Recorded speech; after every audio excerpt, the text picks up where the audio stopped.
భారత రాజ్యాంగ ప్రవేశిక భారతదేశం ప్రబలమైన మేము భారతదేశాన్ని సార్వత్రిక సామ్యవాద లౌకిక ప్రజాస్వామ్య గణతంత్ర రాజ్యాంగాన్ని నిర్మించుకోవడానికి పౌరులందరికీ సాంఘిక ఆర్థిక రాజకీయ న్యాయాన్ని ఆలోచన భావప్రకటన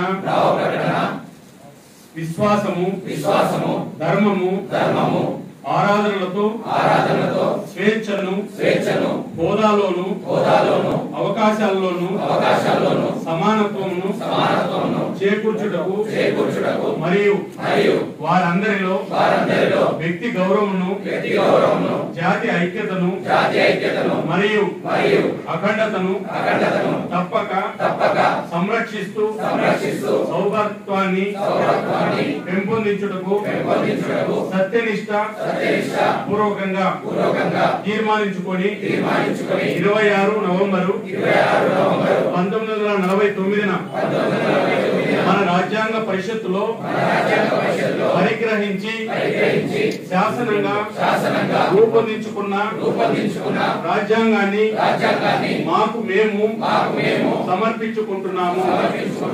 భారత్ మాతాకి జై.